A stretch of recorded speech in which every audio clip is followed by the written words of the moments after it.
Musafir. Ya, Musafir. bukan. Monggo nih. Orang laku. Lagu. Laku. Oh, melaku. Orang jalan. Lagu. Jalan-jalan. Dari tempat ke tempat lain itu kan namanya musafir. Musafir ya. Iya.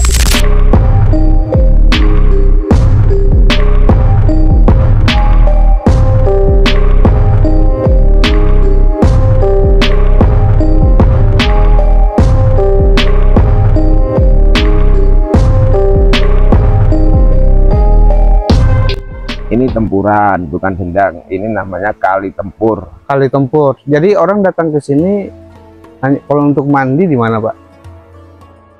Tinggal individu seseorang yang datang ke sini, ya kan? Iya. Ada yang minta barokah, Yang barokah. hanya sekedar silaturahmi, Silaturahmi.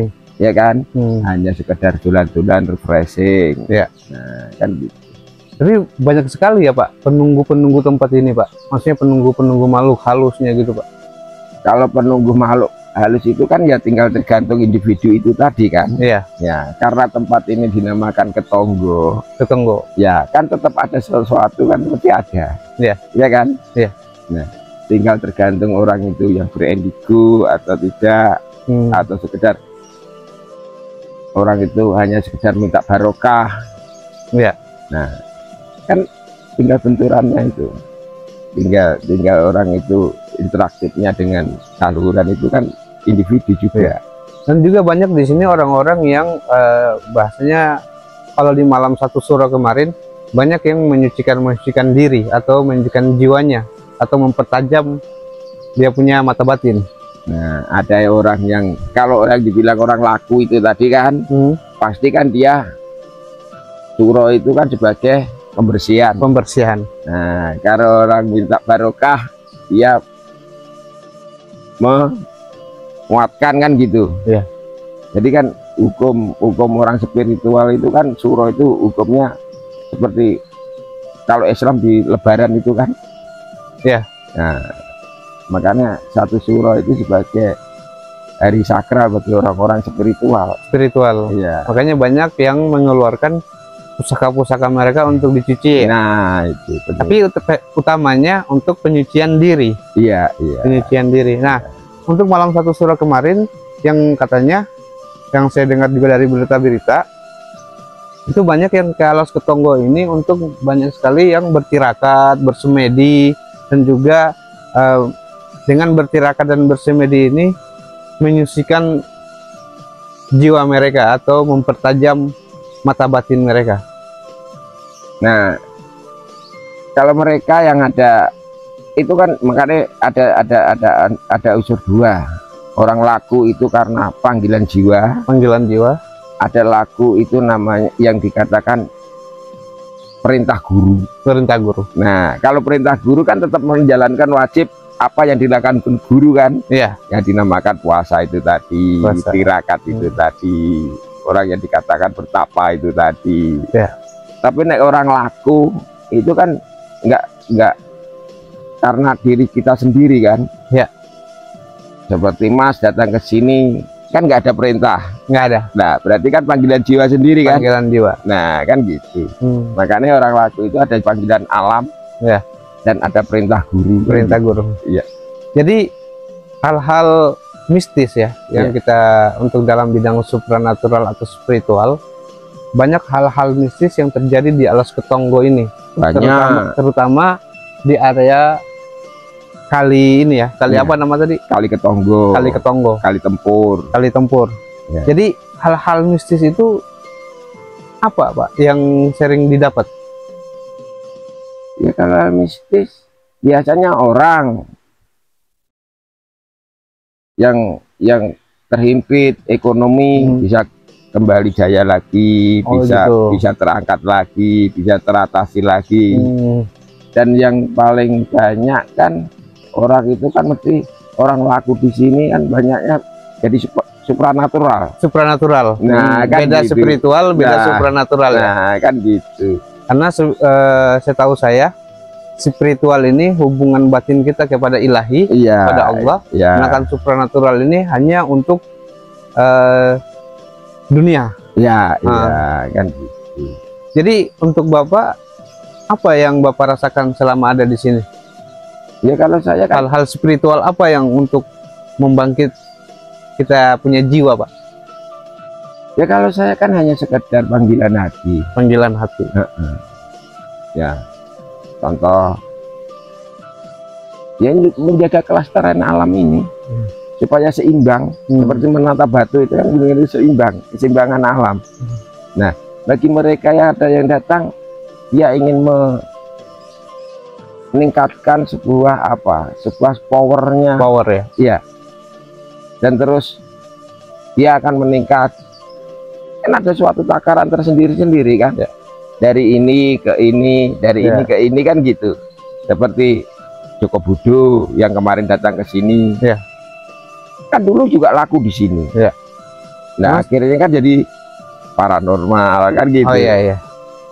Jadi saya juga pernah dengar salah satu almarhum Presiden Gus Dur juga. Ya, Karena kayak kata di sini ada salah satu makam, yaitu makam dari gurunya Joko Tingkir. kalau di sini itu nggak ada makam, Petilasan ya. semua patilasan. Semua petilasan. Iya. Memang benar Gus Dur kemarin datang ke sini, tapi di area Unggul Jambi sana. Oh, berarti keluar dari sini ke sana ya? Ya, di Oh Umbul iya iya. Jambi. Oh, di sananya. Kalau di Unggul Jambi itu yang terkenal dengan Heru Cokro, Heru Cokro. Heru Cokro itu yang adalah salah satu gurunya Joko Tingkir. Kata beliau ini Gus Dur dulu dia pernah bercerita. Kata beliau itu gurunya Syekh Siwi Jenar. Oh iya. Ya. Oh, mohon maaf ya kawan-kawan. Dulu Heru Cokro ini adalah salah satu gurunya Syekh Siti Jenar yang disebut yang berasal dari Persia ya. Manunggal Kawula Gusti itu. Nah, kalau di sini terkenal dengan Eyang Srigati. Eyang Srigati. Ya. Karena di sini makhluk halusnya banyak juga ya. Oh, kalau dibilang makhluk halus ya tetap banyak karena dilihat hutannya kan terkenalnya angker. Kan gitu. Nah, karena ini dengan alas Purwo atau alas Roban, kan ini alas Ketonggo. Ya. Kan di situ juga di Jawa Timur ada alas Purwo sama alas Roban. Kalau di Roban kan sebelah sana. Alas Roban. Nah, masih Jawa Tengah ya? Iya, Jawa Tengah. Di sini.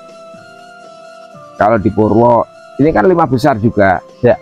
Alas Ketonggo, alas yang diperhitungkan di Jawa itu kan 5 besar. Purwo, Ketonggo, Roban, Donoloyo, dan hutan larangan di Banten. Hutan larangan di Banten. Nah, bertepatan di sini juga ada gunungnya juga diperhitungkan. Ada Gunung Lawu. Ada Gunung Lawu. Nah, jadi hutan dan gunung itu berdampingan. Ya. Oke, kalau itu Pak, jadi yang saya rasakan juga di sini banyak sekali makhluk-makhluk halus yang berjenis siluman. Kalau dibilang siluman, enggak. Gini, setiap ada seseorang pasti kan ada pengikut. Ya. Iya kan? Ya. Nah, orang yang ada di pengikut itu kan seperti di tataran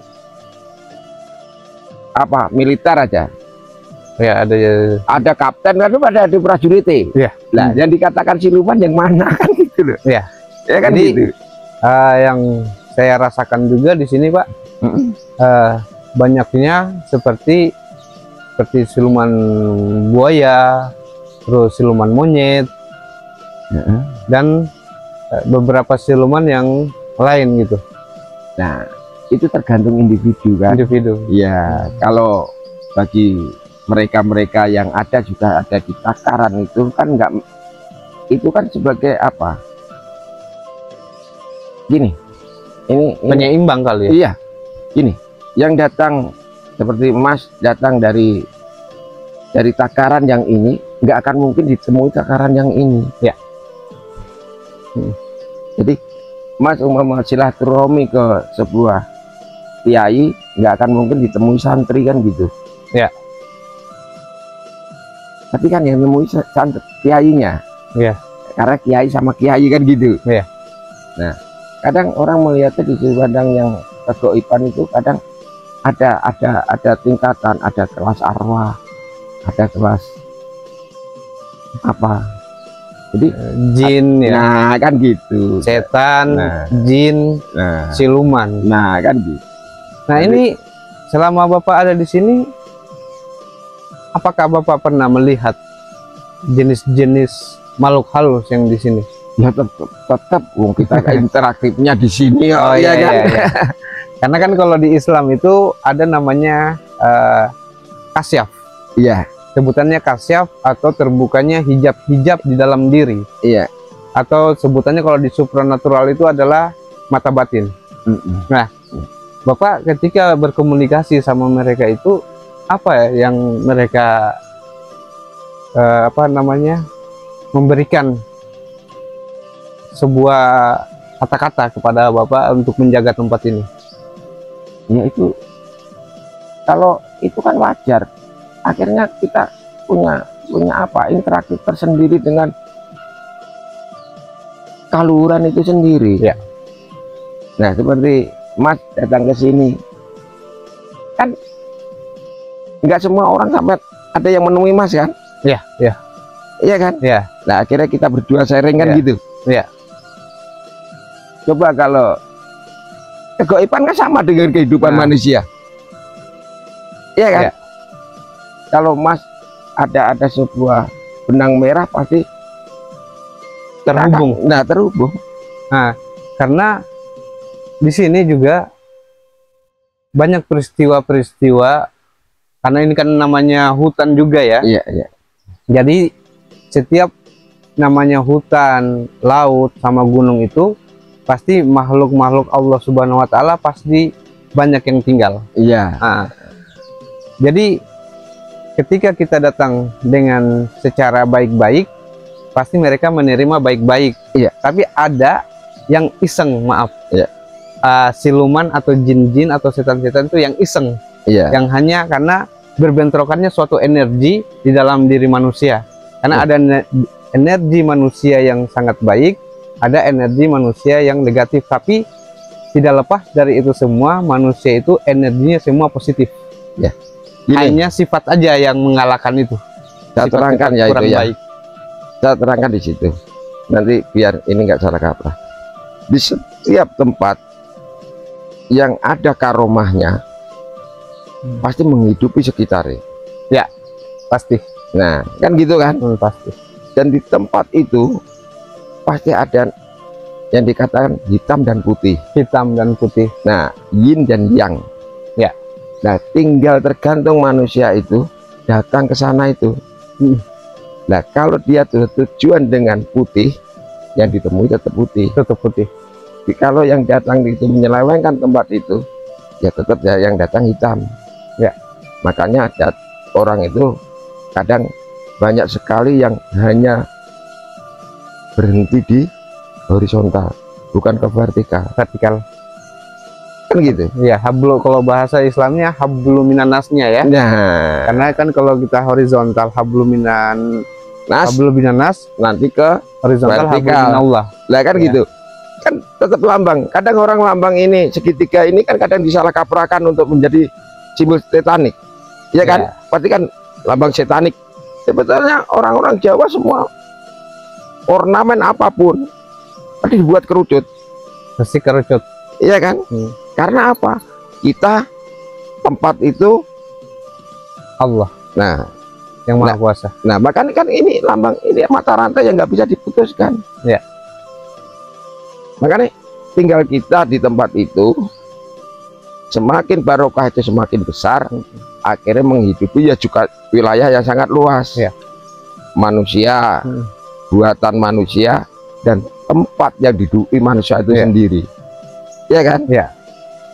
Makanya- Jadi mohon maaf Pak. Iya. Jadi makhluk apa aja yang Bapak pernah ketemuin di sini? Salah satunya, mohon maaf. Ya kalau makhluk ini datang kan, kita datang ke sini kita bertujuan negatif atau positif. Ya. Yang pasti kan ditemui di sini kan Yang aura negatifnya. aura negatifnya. Iya kan? Ya. Biasanya aura negatif itu kan yang dinamakan akhirnya dedemit, genderuwo, ya. setan, Nah, jin, kan Iya, gitu. iya. Oh, jin aja positif dan negatif, Iya. ya kan? Iya. Nah, kalau kita datang ke sini dengan tujuan hanya sebuah lantaran, Iya. dan kita hanya sekedar silaturahmi, Iya. pasti kelahuran yang datang. Bahasanya menerima. Nah, kan gitu. Nah, Jadi tinggal tergantung individu, Iya. tinggal individu itu sendiri. tapi selama Bapak di sini, apakah ada yang biasanya kan bahasa ujian dari Allah itu kan pasti ada. Iya. Ya, maksudnya ujian-ujian seperti makhluk-makhluk begitu yang iseng-iseng, yang sering mengganggu. Ya itu tetap pasti kan. Iya. Kita bermain duri pasti tertusuk duri, itu biasa kan. Ya sih ibaratnya di sini Iya. kita bermain di tempat seperti ini, ketemu itu yang wajar kan gitu. Iya ya. Iya kan? Iya pasti. Iya. Kita bermain api, kenal letupan api, percikan api, itu kan biasa. Iya. Nah, juga sama dengan kegaiban. Kita bermain di situ, ya pasti ada. Nggak mungkin kan gitu. Iya ya. Itu logikanya di situ kan. Nah, makanya tinggal kita tergantung, kalau kita mintanya ke negatif atau positif, yang ketemunya ya juga lain. Oh iya ya. Sama di ya kalau kita ini enak. Kalau kita ke Mekah itu kan namanya apa? Rukun Islam. Iya kan? Iya. Yang harus dilakukan ke sana. Tapi kalau niatnya jelek kan ya ketemunya negatif kan? Negatif. Iya enggak? Pasti. Ada yang bawa pasir bawa pulang, Iya. ada batu dibawa pulang, kan Ada. gitu. Iya. Iya. Kan akhirnya timbulnya negatif. Negatif. Nah, dia datang ke Mekah karena Bukan semata-mata karena Allah. lah akhirnya berhentinya di horizontal kan? Di horizontal ya. Iya enggak? Iya. Air zam-zam dipakai, Ya. ya kan? Wajib. Nah, akhirnya kan dia berhenti di horizontal. Kalau kita datang ke sana di tempat itu sebagai tempat suci, pasti kan akhirnya melarinya ke vertikal, Ya. kan gitu. Makanya di sana sering terjadi suatu apa keanehan, orang kesurupan, Iya ya. ada orang yang teriak-teriak kan gitu. Iya. Nah makanya sama di tempat itu sama, cuma kadar barokahnya di Mekah itu terlalu besar. Kalau besar. Nah, Dan kalau- di sini juga Pak banyak sekali ya apa namanya? Saya kan membawa energi positif. Iya. Saya datang ke tempat yang seperti halnya ini kan tempatnya keramat. Iya. Jadi saya datang membawa suatu energi yang positif, tapi kadang-kadang diganggu, maksudnya di apa?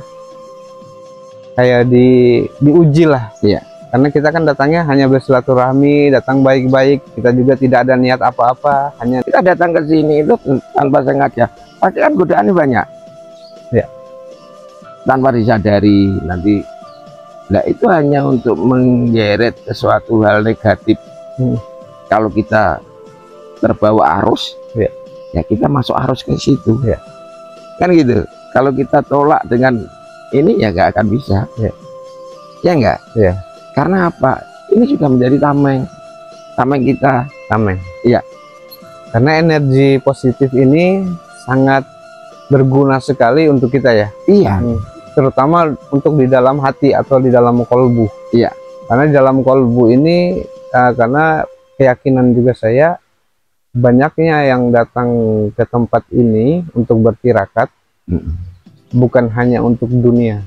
Iya. Tapi hanya untuk juga ada beberapa yang untuk membersihkan kolbu. Iya. Nah, membersihkan kolbu dari sifat iri, dengki, membenci, menghina, sifat sombong, sifat ujub, sifat takabur, sifat ria. Iya. Nah, banyaknya juga orang-orang yang spiritual yang datang ke tempat ini untuk membersihkan itu ya Pak. Iya, ada sebagian untuk itu, Dunia. ada sebagian. Nah, itu. Ya kan di sini juga karena disebut sangat sakral, Iya. jadi kalau orang-orang yang datang untuk ke dunia ini seperti naik jabatan, seperti kekayaan, mungkin disebut, kalau kata di bahasa Jawa itu sebut pesugihan. Kalau bahasa kaya itu kan sugih. Berarti kalau disambung, kalau pesugihan itu meminta selain, boleh pesugihan itu kan meminta selain dari Allah. Nah, kalau pesugihan di Quran boleh kita baca surat Al-Waqiah, baca ayat-ayat yang lain untuk mendatangkan suatu keberkahan buat kita atau suatu kekayaan buat kita. Tapi di sini, apakah Bapak pernah ketemu sama orang-orang yang datang meminta dunia, jabatan-jabatan, kekayaan dengan bertirakat di sini? Ya banyak sekali. Iya. Karena terus kadang disalahgunakan itu. Nah, kadang orang, makanya saya bilang itu tadi. Kita sebetulnya berawal kan hanya sekedar meminta suatu barokah. Terus akhirnya suatu hukum wajib. Iya kan? Suatu contoh hukum wajib seperti apa? Orang bawa kembang itu sebetulnya dulu hanya sebuah kita wangi. Enggak, itu sebuah apa? Sebuah tradisi. Kita sebagai orang memberi dan diberi kan gitu. Kita berdoa, tetap kita didoakan kan gitu. Tapi setelah orang ini akan tergeret pelan-pelan kan? Setelah dia diberi suatu kenikmatan, akhirnya oh, saya itu datang ke Ketonggo diberi kekayaan kan gitu. Nah, akhirnya dia datang ini hukumnya akhirnya wajib. Yang terlihat banyak kan orang datang ke sini fokusnya bukan lagi berdoa, terus meminta sesuatu itu tadi, tapi dia datang ke sini pasti bawa air, bawa apa, kan gitu. Sama naik haji, awalnya hanya sekedar ingin naik haji, setelah bawa sesuatu dia diberi kaya, terus akhirnya wajib, hukum wajib, oh saya harus bawa lagi air Zam-Zam. Ya kan tujuannya bukan naik haji, hanya mengambil air Zam-Zam. Nah ini di suatu sisi ini kan akhirnya lama-lama terbawa arus ini tadi. Kita melangkah 1 mili salah berkilo-kilo kan ke depan. Iya kan? Ya makanya orang-orang spiritual itu kadang salah apa? Kadang gini loh, nggak salah. Kadang kurang apa ya? Supranatural. Iya, enggak, ya supranatural itu orang-orang penolong kan. Jadi ya seperti Joko Budo atau apa itu, akhirnya kan hanya mengklaim tempat itu, oh Ketonggo itu sebagai tempat angker, tempat pasugihan. Nah sebetulnya tergantung individu ini, tergantung tadi, niat ya. Iya. Kalau situ Mas datang ke sini hanya sekedar membuat sebuah seperti ini, nah terus akhirnya rangkaian ini Mas ternyata setelah pulang diberi rezeki, lah itu sudah beda lagi kan tujuan datang ke sini. Iya kan? Oh aku nih Ketonggo, saya awalnya di hati ini membuat suatu konten, tapi setelah pulang dikasih yang lain, datang ke sini kan bukan lagi membuat konten. Iya kan? Tapi kan tujuannya akhirnya lain. Wah, aku biar diberi rezeki lagi kan gitu.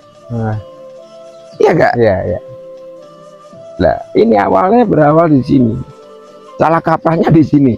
Nah, akhirnya Mas mengklaim tempat ini sebagai tempat pesugihan kan gitu. Karena emang beberapa berita yang sudah disebarluaskan di media sosial itu banyaknya, pertama alas Ketonggo itu salah satu banyaknya petilasan. Petilasan. Kedua, tempat-tempatnya itu angker. Nah, Nah, karena dikelilingin hutan ya. iya, Namanya alas itu kan sebut hutan ya. iya, hutan. Terus banyaknya jin-jin atau siluman-siluman itu yang bermukim di area itu. Karena seperti halnya di Alas Purwo. Ya, Nah, di Alas Purwo itu katanya banyak juga pusatnya jin. ya, Nah, sama kayak di Alas Ketonggo ini, jadi berita-berita yang banyak-banyak yang saya dengar di media sosial. Dan juga beberapa kali saya jalan-jalan ke tempat ini, terutama di daerah atas, turun ke bawah. Itu banyaknya juga emang penglihatan yang diberikan oleh Allah Subhanahu wa Ta'ala. Itu dikasih lihat di sini ada namanya ini ada makhluk Allah gitu ya. Ya. Namanya jin atau siluman. Tetap mereka ada tapi ada yang mengganggu, ada yang tidak ganggu. ya, Karena yang kita bisa petik yang di dalam Al-Quran itu, tidak kuciptakan jin dan manusia hanya untuk beribadah kepadaku. Berarti di sini Allah mengatakan tidak kuciptakan jin dan manusia hanya untuk beribadah kepadaku di dalam surat Az-Zariyat ayat 56. iya, Nah, berarti jin-jin ini banyak sekali yang Allah ciptakan ya.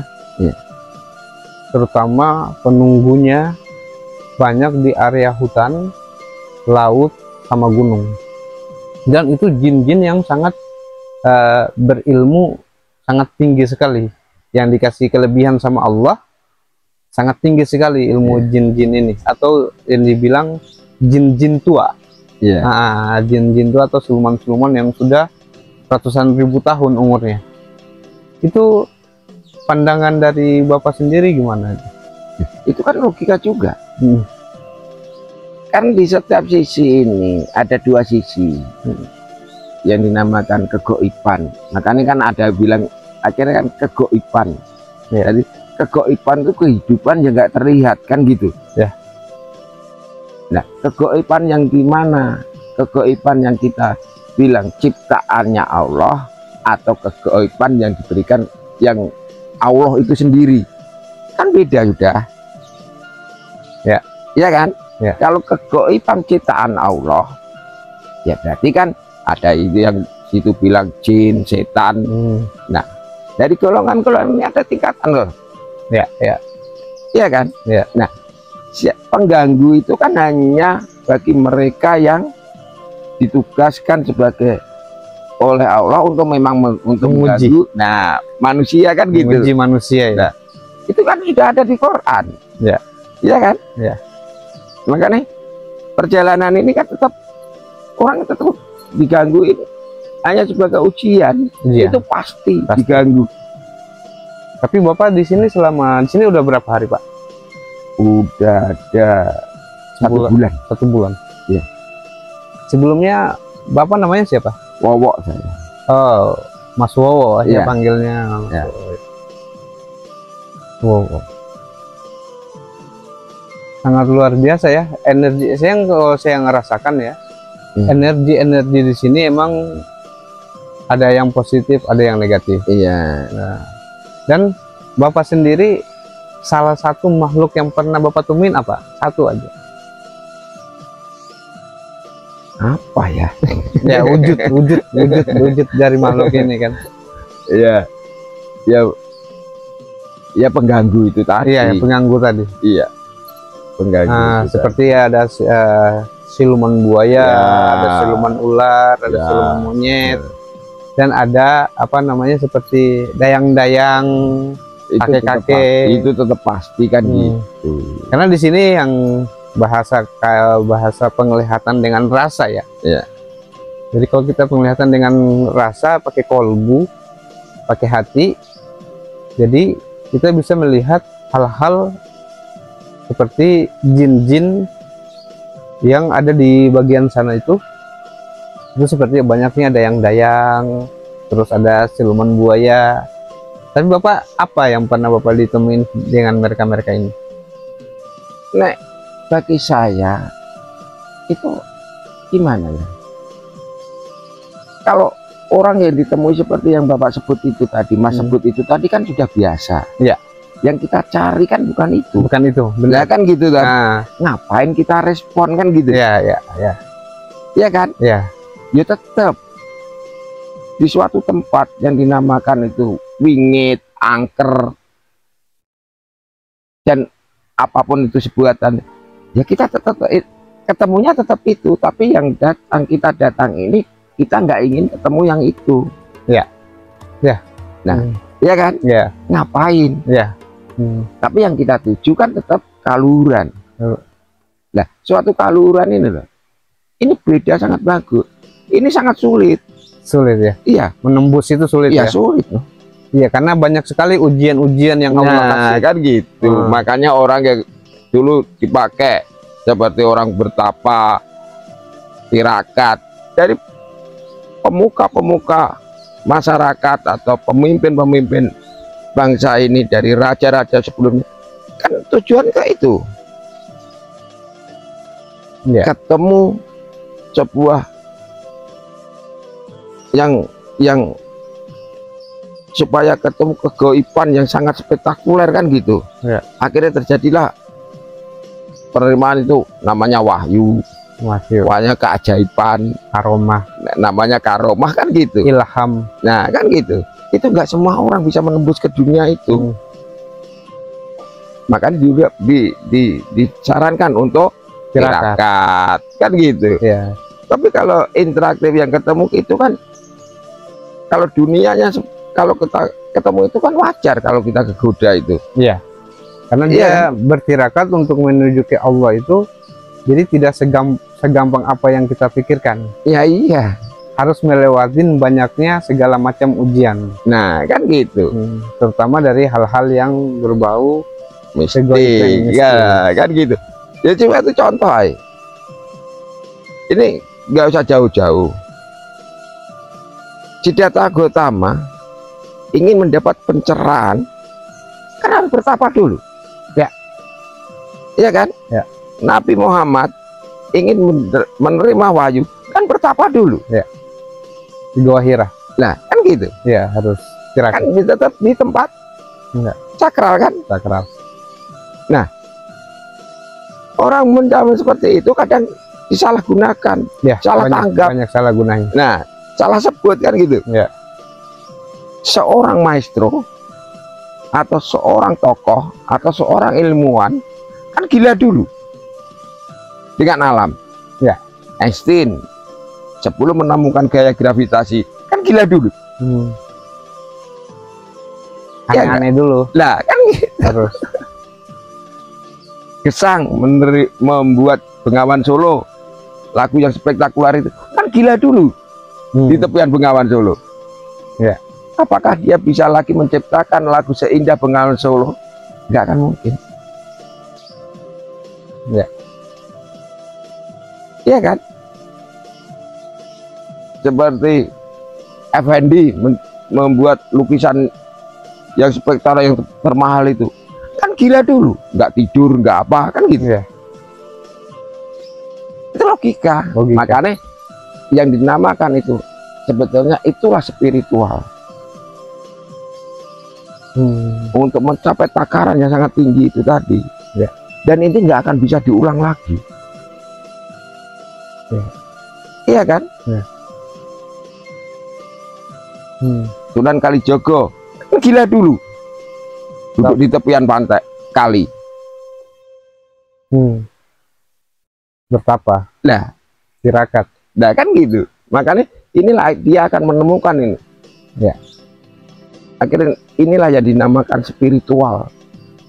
Untuk menemukan suatu hasil yang sangat baik ya. Iya. Akhirnya mencapai takaran yang tertinggi dan dia akan menjadi sebuah spektakuler. Ya. Untuk dirinya kan gitu. Nah ini kadang orang spiritual itu kadang enggak dianggap gampang, bukan enggak, sulit. Iya. Semakin dia ke dalam, semakin dalam juga ya dia tenggelam. Ya. Kan gitu. Makanya orang spiritual kan bedanya di situ. Tapi beda dengan orang-orang spiritual hanya untuk minta barokah, beda kan gitu. Ya.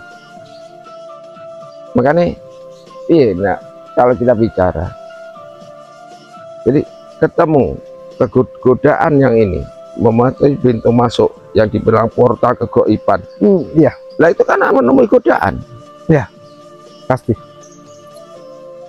Pasti. Iya kan? Pasti banyak ujiannya di dalam. Ya, seperti kita disuruh puasa, ya wes, puasa. Itu kan ada godaan, lapar, haus, capek, ngantuk kan gitu. Oh iya. Nah, apalagi kita menuju ke kegaiban. Iya. Karena dunia ini sudah digambarkan yang gaib itu ada, yang nyata itu ada kan gitu. Iya. Ya enggak?